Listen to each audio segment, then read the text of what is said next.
Welcome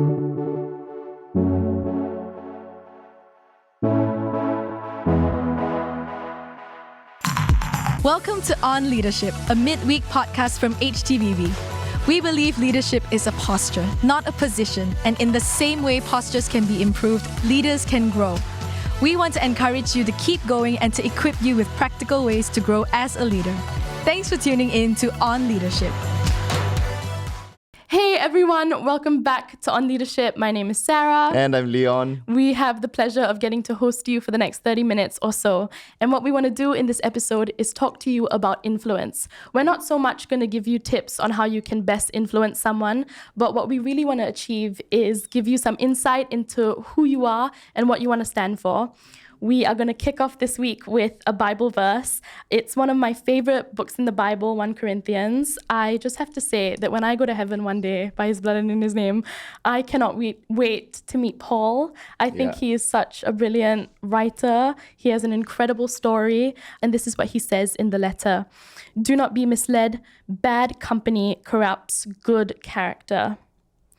Leon, what do you feel when you think and hear of this verse? Well, it reminds me of what we were talking about last month. I almost said last week, but last month when we talked about friendships and relationships. And I think the key takeaway there was that in order for us to lead well is to be proximate with the people around us. So that hinges on relationship. And I think in the same way, similar to this verse, when it comes to influence, you influence by virtue of proximity. We talk about this a lot in the hub as well, that culture is caught. It's both taught, but it's also caught as well.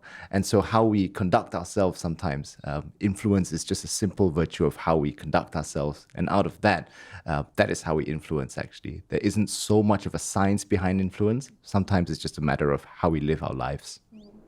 And I think what's really kind of one of the things that we want to break down in this episode is how do you do that? How do you live out your narrative?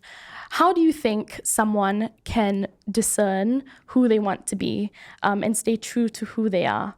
For you personally in your life, was there perhaps a time where you found yourself trying to be someone that you knew you weren't? All the time. Yeah. And sometimes Me too, by the way. Yeah. And I still find myself doing that even today. So for me, I think there are a few things, and this is why whenever I preach, I tend to kind of repeat the same thing. And it's sometimes because I feel like that's the thing that I need most. I spent a lot of my career in social media and marketing. And so naturally, you're thinking about building a brand. And sometimes that can translate to you as a person as well. You start to think about, as I'm creating a brand for this company, for that organization, you start to also think, how do I create a certain brand or a certain image about myself? And sometimes the danger is that while that's good, you can attach that to how do I begin to create a Leon, or how do I begin to curate a Sarah that is more reflective of Jesus. You can also go down the wrong path and say, how do I begin to curate my life, my image based on someone else that I see? And so then that becomes being influenced by virtue of comparison as opposed to anchoring it on the person of Jesus. And so for me, I think a daily prayer that I pray is, first of all, God, what is your agenda for me? Because I know as a planner, I'm quite sometimes susceptible to making plans for myself based on my own agenda. So starting with that posture of, God, what is your plan? What is your agenda for me? I think is a great way for me personally to change my posture as I start the day. And I think it just goes back to, in all that I do, I try to always ask myself, is what I'm doing helping to form myself to be more like Christ or more like someone else that I'm comparing myself to? I think another danger when it comes to influence is chasing relevance. We live in an era where being relevant is considered the best thing that you can do, because when you're relevant, then people care and want to hear what you have to say. Could you maybe speak into why relevance may not be as good as we think it is? What are maybe the cons of relevance? Yeah, I'm going to share some thoughts, but I'd actually be very curious to hear from you as well on this one, because there are some interesting Gen Z stats on the area of relevance. But I'll start with my take. And I think that relevance is good. So I think we do need to a degree, strive for relevance, because if we are trying to, as Christians, influence people for good, influence people to be more like Jesus, then in order for us to get them along on that journey, we have to be able to package all of Jesus's teachings, how he lived his life. We have to do that in a way that is relevant and that resonates with other people. But the danger is that sometimes the pursuit of relevance can become the goal in itself, that we become relevant for relevance sake. And I think this is where generally we're a fairly attractional church in the way that we, do our services and things like that. But sometimes there is a danger, and we have to constantly ask ourselves, are we simply doing things for the sake of performance or relevance, or are we using relevance as a tool to help us to point back to Jesus? And so I think that is sometimes the danger of relevance. And I'd like to now turn to you, because very interestingly, we're seeing that, I think there was a Barna study that showed that more Gen Zs and younger generations are actually turning towards more traditional forms of worship. You're seeing an uptick in, church attendance for the Catholic Church, as well as some maybe more high church expressions of church worship. And so that to me suggests that there is a move away from that kind of relevance for relevance sake. But what's your standpoint and what's your viewpoint? Yeah, I think for me, what I would say is, for me personally in my life, I think I've come to find out that there's a lot of value in tradition, and there's a lot of value in what people have done before us. And I think there was a point in time where a lot of people were just trying to move into what looked cool and what was new, for sake of just trying it out, but also because I think we didn't want to be seen as lame or old-fashioned. I think something that we'll talk about later on in this episode is also why being considered like a goody two-shoe is a bad thing. Are you a goody two-shoes? I hope not. I mean, I remember back when I was in school, I had a friend that used to refer to me as holy water. That's so good. So holy water. Maybe we should start calling you that from now on. Oh, no. But I think that there's such a shift in where people are trying to build their lives nowadays, because I think we've seen so many leaders and so many people in general where they seem like they've got it all figured out. They've got the position, the money, the rank, the people. But then when you take a look at their inner life, it's a complete mess, because they don't know who they are. They don't know what they want. They don't know what they're working for. You can have all the money in the world. You can have the best position, all power and influence. But if you don't feel good in your own skin, and if you don't feel comfortable with who you are, then what's the point, right? At what cost are you doing all of these things then? Are we living like double lives, basically? Yeah, exactly. Do we compartmentalize our Christian life with maybe our work life if we work in a secular environment? Are we two different people in these different environments? Yeah, and I think there's such a danger to the double life because A, they can either bleed into each other, and then you've got an identity crisis, or B, you start affecting all the people around you, and you become a source of like negativity, which I think is a really unhealthy thing, not just for you, but for the community that you're a part of. What would you maybe say in the whole double life danger situation? Because I think there are a lot of people struggling with it. And I just want to say that if there's anyone listening to this right now and you've got a kind of double life situation, that doesn't make you a bad person. It doesn't mean that like, oh, I need to figure out now how to turn my life around. I mean, yeah, you kind of got to figure out how to turn your life around, but it doesn't make you like worthless. I think if there's anything that I have learned in my life, and Leon, I'm sure you can echo this as well, is that as humans, we really need Jesus because we're that inadequate. And so if you're listening to this and you're feeling a bit discouraged, don't be. But what would you say? What she said, basically. I think that obviously we all know that, Miles, who was our vicar here at HTBB before, he used to talk about this thing called access all areas. And it was this idea that sometimes when it comes to inviting the Holy Spirit into our lives, there can sometimes be a tendency to invite him only into the holy areas of our lives. And then maybe if there's a particular sin pattern or an addiction, that we say, well, God, you can have all areas except for this one, because let me continue to indulge in this. I don't invite God into those things. And I think that one challenged me quite a lot, because Actually, I think the antidote to not living a double life is simply to just say, God, I invite you into all areas, even those dark areas, because it's not like God doesn't know. Yeah. He's all seeing, all knowing. So whatever it is you're doing that you know you shouldn't be doing, it's almost like, what's the point of not telling God about it? Because he knows anyway. And so for me, it starts with that posture of, God, I give you access to all areas, even the areas where I'm struggling with, areas of, whether it's pride, arrogance, I invite you into those areas as well.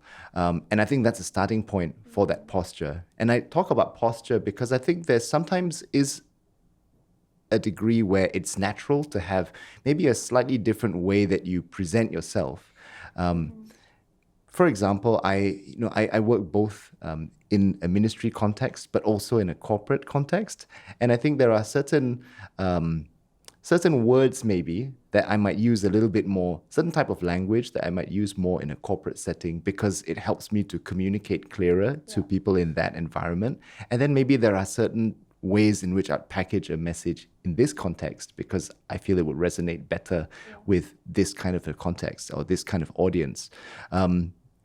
But does that mean I'm conducting my life in a different way? I think that's the key question. We can change our packaging, but the key is our conduct, our value systems remaining steadfast despite that.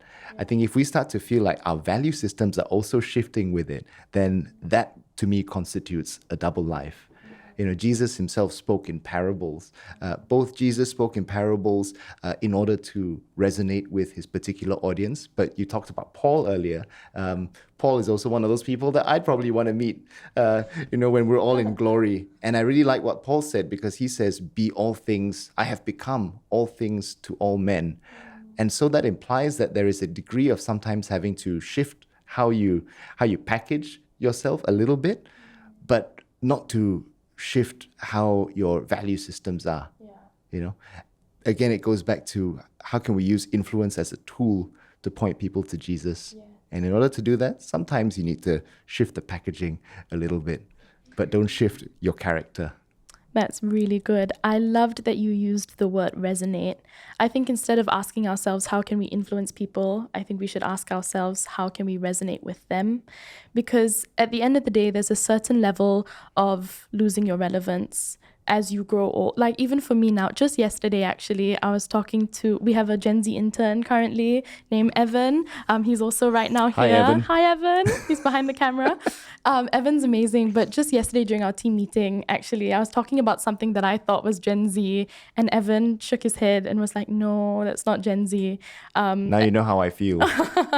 Taste of your own medicine. Taste of my own medicine.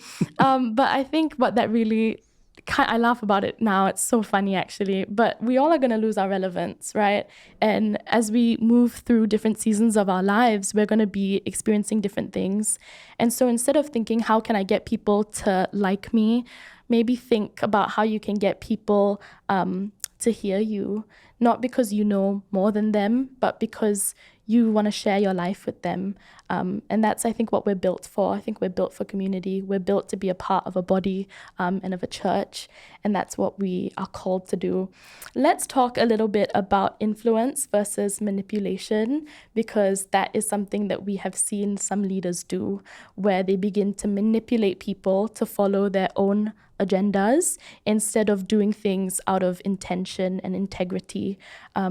What do you think can happen when someone begins to manipulate? Because yes, it's bad, but what is the deeper sort of problem that begins to happen? Yeah, actually, it's so important that we talk about this because I think especially in our context, we're very intentional about leadership development, very intentional about understanding human dynamics in the interest of leading well. But I think with that knowledge, with that intentionality, it also equips us for if we wanted to use that to manipulate. And I think we'd be able to do that very well if we wanted to, because we understand human dynamics, we understand people. What's the differentiation? First of all, I think manipulation is, if we assume truth to be the main currency that we're operating with, the truth of Jesus, then I would say that manipulation is when we begin to maybe bend the truth in the interest of a particular purpose. But influence is actually an ability to maybe bend our pursuit maybe in the interest of the truth. So that would be a different definition. That would be a differentiation between the two. How do we make sure that we're not manipulating people? I think it goes back to anchoring everything on relationship. We said this, I think, in last month's one, where if we want to lead well, it's easier to lead well when we are very close to the people that we're leading and we attach faces to the people that we're leading, as opposed to just the goal that we're orienting ourselves towards. And I think it's the same with manipulation. Like, I think if I am intentional about building relationships with the people around me, I'm going to naturally feel less likely to want to manipulate them because I have a friendship. So if I have a friendship with you, I wouldn't want to intentionally manipulate you because I'd say I'd be disappointing you. But if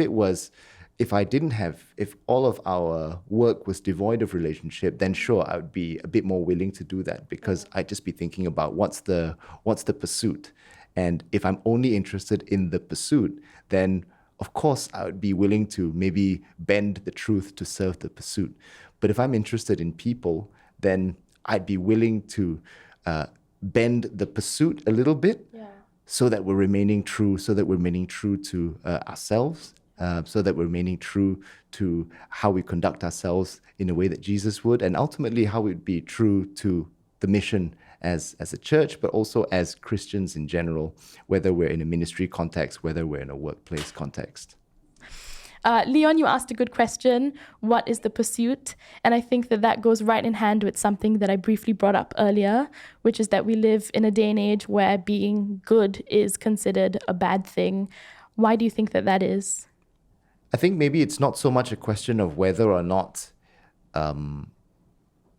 being good is a bad thing, but I think I can kind of understand why people might gravitate towards people who maybe show a bit of an edge, a bit of vulnerability.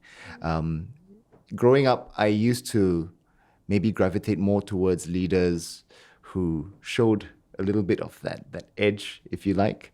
And we see that all the time with the way that we tend to celebrate the underdog. Right? We celebrate the underdog because in the underdog, we relate to them, because most of us probably feel a little bit inadequate sometimes, that we never quite feel like we're there. And in someone who's an underdog, they're not the favorite to win. So naturally, we tend to relate with them a little bit more and we tend to celebrate the underdog. The danger sometimes is that, let's use a hypothetical example of let's say a pastor who used to be a drug addict. It's a fantastic testimony, and it's something that's really going to get people to believe in the power of Jesus, because you see Jesus's transformative power and being able to take someone who was in the depths of addiction to bring them out to doing what they're doing today. And that's a great thing. And these are the sorts of preachers that I would have resonated with and still do resonate with. The danger sometimes is that we, rather than just resonating with people, resonating with these things, that we start to put that on a pedestal. And the danger is, let's say, another pastor now who maybe dabbled in drugs in the past, recreationally, now feels that because for Pastor A, that story really took off, like now Pastor B feels like they need to kind of outplay their drug habits in the past for the sake of being relevant. So to me, that starts to become a little bit disingenuous, because actually, why would you purposely try to downplay your holiness? I think, again, back to the question of influence. If we want to influence people, that we influence by being salt and light.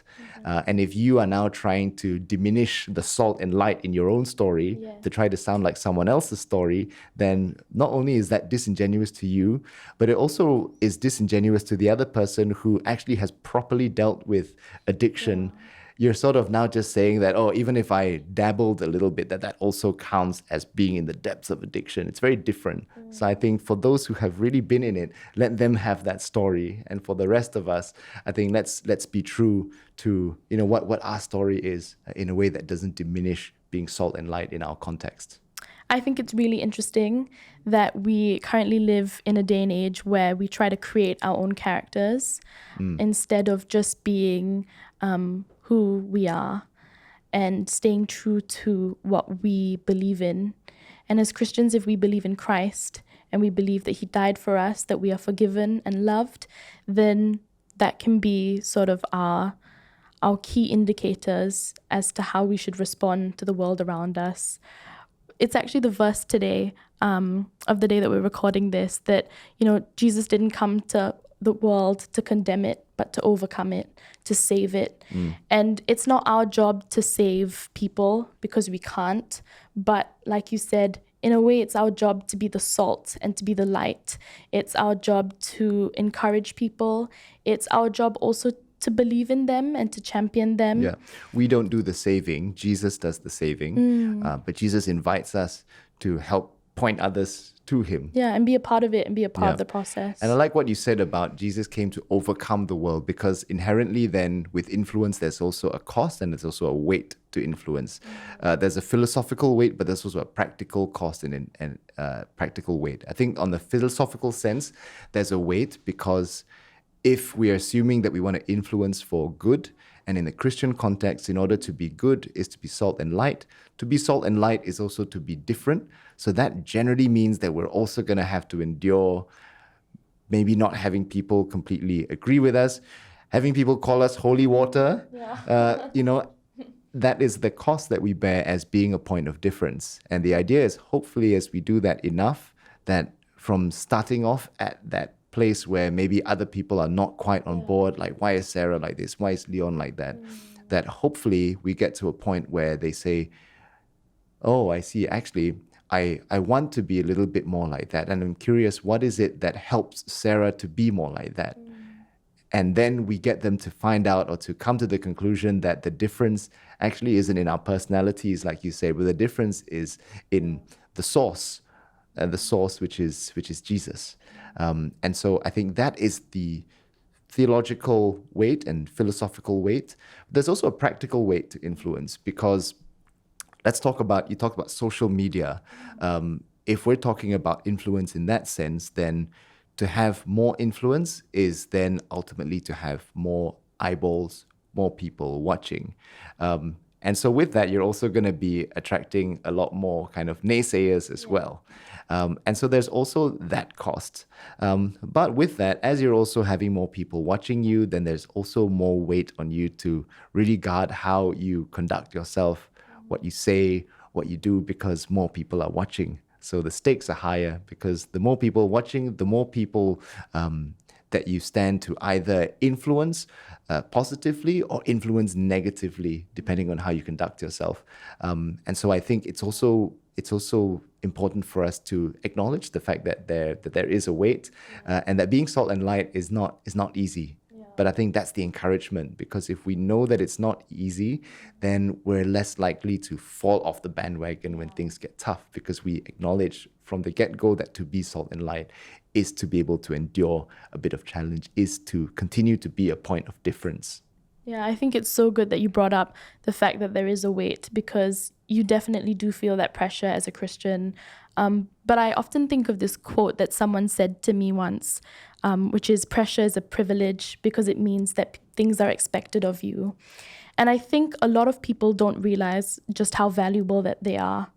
You have such value in you just by being who you are, just by living in this world. And I think a lot of people feel like they've got to earn that value and they've got to prove it and work for it, but actually it's been gifted to you. And so use that value for good. Use that value as a skill set, instead of you feeling like you've got to prove it to people. You just kind of got to hold it hold it lightly, because you should never let your ego get in the way. That's unhealthy. But I think there's absolutely nothing wrong with someone understanding that they are valuable. And everyone that's listening to this, every single person in this entire world is valuable, that they are a gift from God. They're a human being, and no one can take that away from them. And so I think it's so good that you brought that pressure up, because I think there are moments, and I can say this in my life, there was a point in time where I lost a lot of friends because people thought that I was a goody two-shoe, and that, oh, Sarah thinks that, she's so Christian and always reading the Bible and this and that. And I think there was a point in my life where I felt a bit disconnected from people around me. I felt like I was in the world, but I just didn't know how to quite relate to people. And I think what I'm trying to say is you kind of just have to keep on going, and you'll feel that loneliness. Like you said, naysayers will come. You will have people tell you that you'll have points in your life where people are going to tell you how great you are. And then maybe those same people are going to tell you how they think that you're not so good. And I think it's just important to stay true to your character and what you want to stand for. What do you believe in? If you believe in Christ, then stand for Christ. If you don't believe in Christ, then you can stand for whatever you stand for. But I think it's really important that we root ourselves deeply in what we believe in and what we think is right. Let's talk a little bit about some practical tools for navigating influence, because it's very easy to say, but for you personally in your life, maybe when you were a young adult, because I think that's really the time in your life when you're trying to figure out what you stand for. What were some things that really helped you stay focused on who you are and what you believe in? I think for me, it was having role models. And Who were some of those role models for you? My parents. I think for a long time, it was my parents. My parents, they were role models in terms of what it looks like to love unconditionally, but also to be persistent in that love, even if it was not necessarily reciprocated, because I was a bit difficult as a teenager, but they continued to shower me with love. And so that was what I learned from them. Also, my dad, professionally as well, because persistence and perseverance in a professional context too. Another role model was my first boss in my work in advertising. He, for me, modeled quiet authority. He was one of those really nice guys, but at the same time, he was so nice and so gentle, never raised his voice. But there wasn't this thing of wanting to, we never saw him as a pushover, because it's he's the nicest guy, he's the most soft-spoken guy, but there's also something about him where you're I never want to disappoint this guy, and that to me, it was fascinating, because that showed me that you can have power, you can have influence and authority without necessarily being the loudmouth in the room. Naturally, we can tend to think that to have influence is to have the loudest voice. But this guy did it very differently. And so he was a role model for how to lead gently and how to have gentle authority and power. At those times, what's interesting to note is those weren't intentional role models. So I wasn't intentionally saying, okay, this is step one for me. Yeah. I'm going to find a role model. They just happened to be role models just by virtue of me being in their midst, a little bit like what you were saying at the start of this. So that's one. Then obviously, as I got older and as I started to become more intentional about how do I start to develop systems around my life to maybe draw that distinction between good influence and negative influence, then I started to think, okay, at this point, I'm a bit more invested in my faith as a Christian. So then the next thing is, what I talked about at the start, which is that daily prayer habit of just asking God, what is your agenda for me today and not what is mine? That helps me to reset my posture. And it has to be a daily practice, because I think we'd be lying to ourselves if we say we can pray that prayer once and then every morning I wake up and I don't feel tempted to just kind of do what I want to do. So for me, it has to be a daily thing that I pray and I ask God to take over. And sometimes, even as I pray that, sometimes if I audit my day, I don't think I would have necessarily operated 100% in whatever God wanted me to do. But at least if I had started the day with that prayer, it limits how much of the Jala show I live out in the day. So then the third thing is then how do we create a bit of like an audit system around us? And so part of that, like I said earlier, it can be a personal thing. As you end the day, you think about, if I have prayed that prayer of God, what is your agenda for me today? You end the day by just reflecting, okay, how much of your agenda did I live out to today? That's on a personal level. But I think one of the other costs to influence sometimes is, I think the more you grow in influence, sometimes the danger is that you start to have people around you who only agree with what you say. And you start to have less people around you who will actually tell it to you as it is. How do you avoid that from happening then? So I avoid that by intentionally also having pockets of people whom I know will tell it to me as it is. I think it was in one of our maybe previous episodes where we talked about these three characters that we need to have in our lives. The first is the wizard. So this is like basically a mentor figure, a little bit more ahead in their career or in life than you. And their role is to be a reference point. Their role is to keep you learning. Then the other one is the cheerleader. And this is the person who keeps you persevering, because whatever you do, they're always going to cheer you on. And then the third one, which is to me the most important, is the warrior. And this is the person that tells it to you as it is, gives you correction. But the caveat is then they have to do that because they actually care for you and they're not just doing that to abuse you.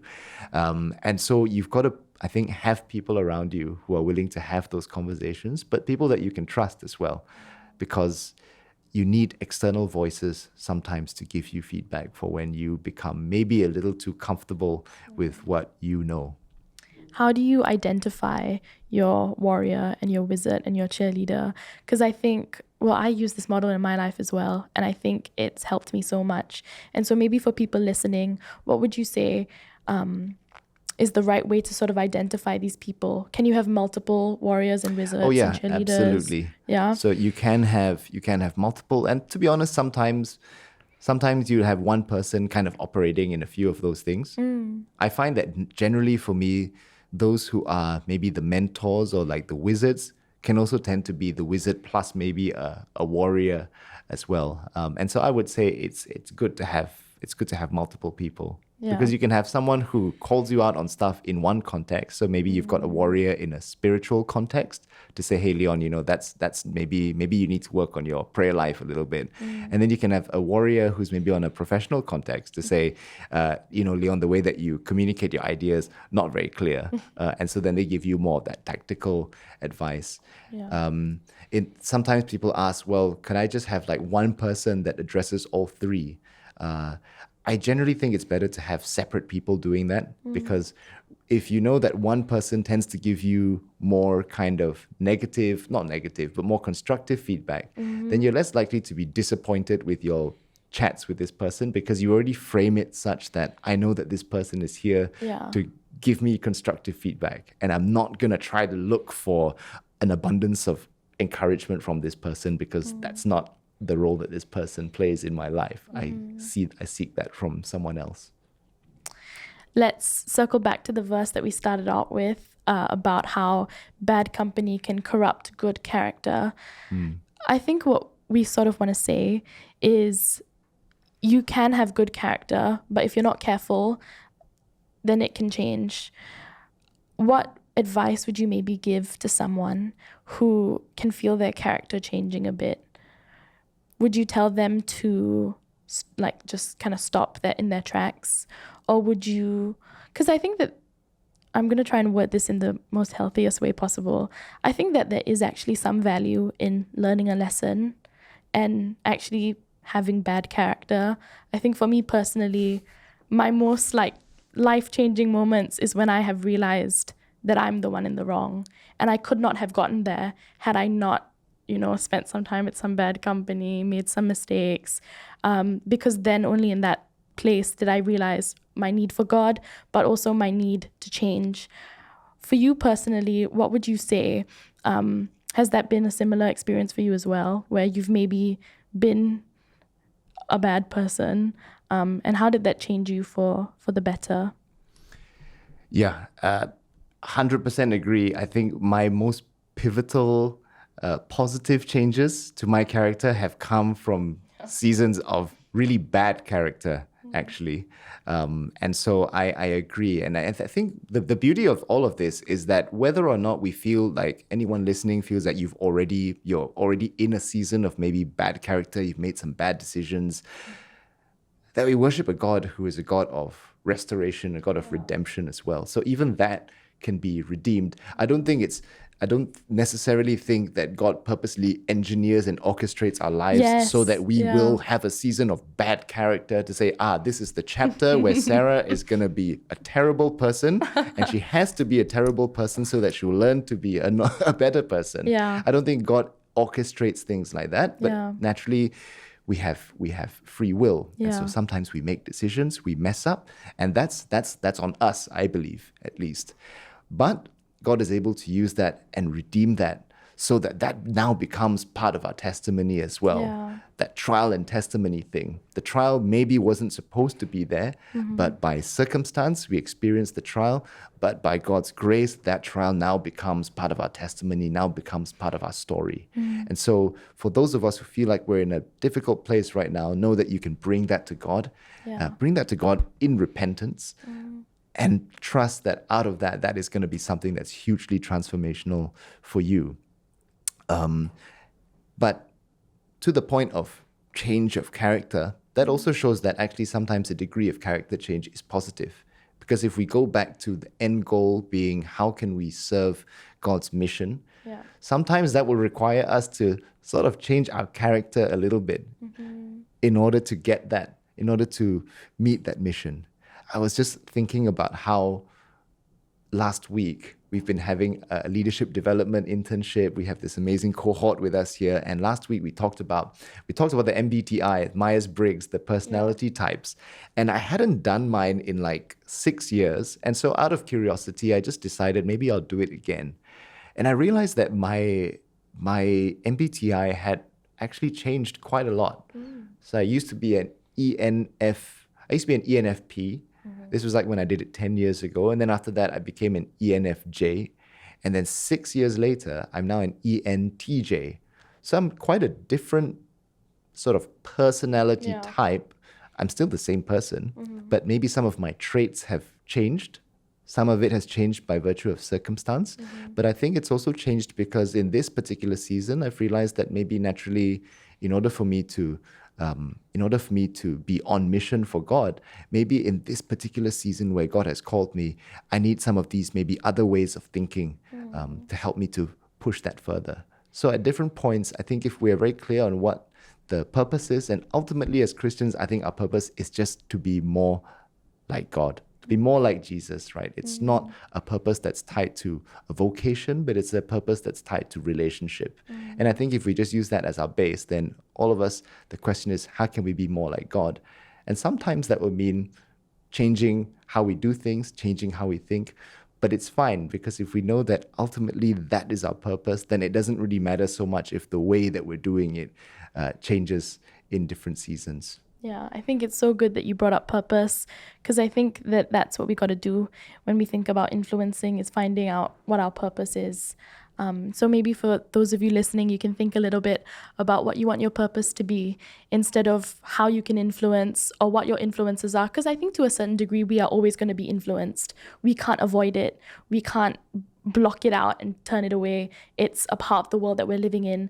But instead of focusing so much on the outside world, we can look internally and look to the Bible as well. I think that wraps up this episode of On Leadership. We look forward to seeing you next month. Thank you so much for listening. Thanks for listening to On Leadership. We hope you found this episode helpful. If you did, why not share it with a friend or post it on social media?